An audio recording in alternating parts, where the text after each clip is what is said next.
Hey, welcome back to Mic Drops, the No Fluff mini series from Leadership Beyond the Title, where I'm giving you short, powerful leadership lessons for women of color who are done doing the most for the least.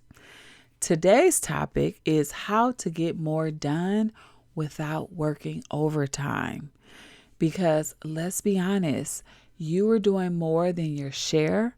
You're staying up late, you're skipping lunch, and it still doesn't feel like enough. So let's shift that right now. The first thing to do is do less better.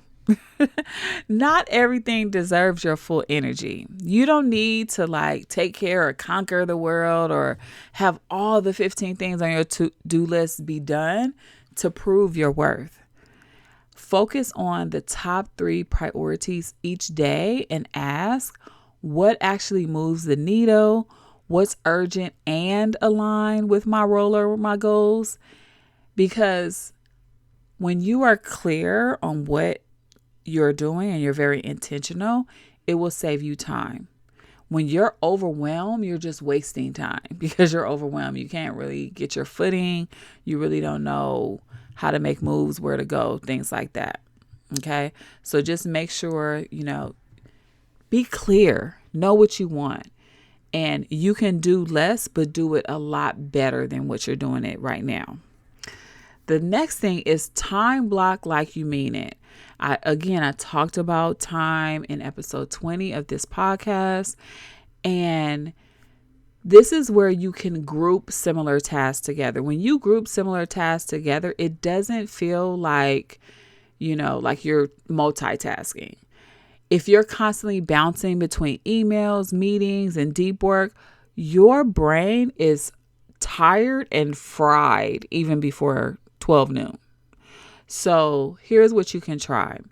Mornings, focus on things like strategy or writing. In the midday, focus on meetings. And then on the late afternoon, you can focus on admin things, follow-ups, things like that. Now, everyone has their own kind of styles of what works for them. I tend to be one that when I work late, I actually get all my ideas rather than in the mornings. I'm like, what am I going to do?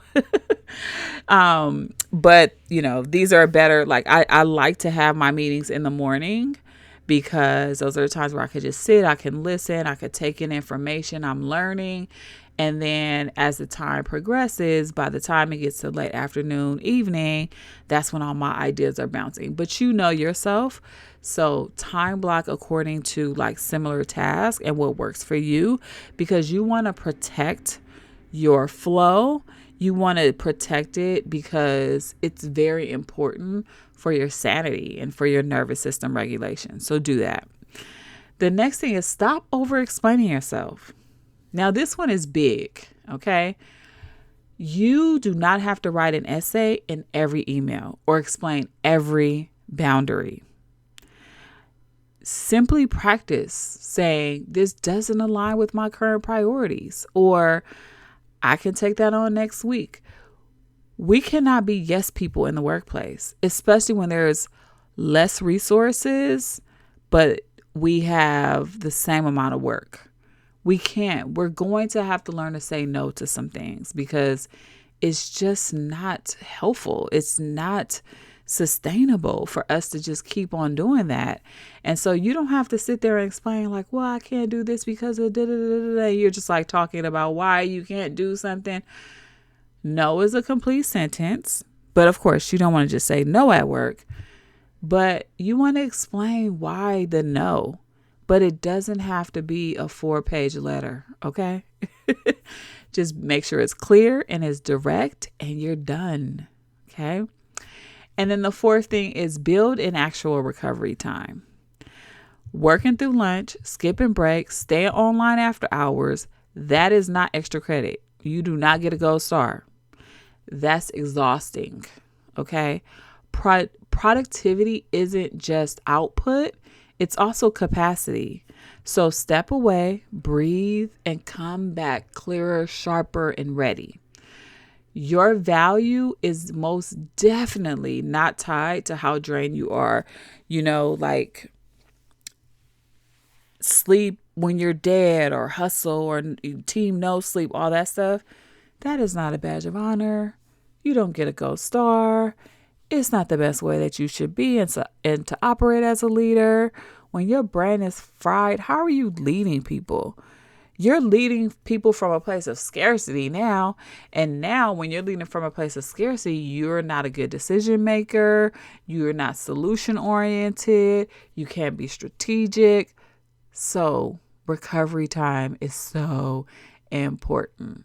It's the way to get more done without working overtime when you have recovery. Okay. You don't need to work harder to get more done.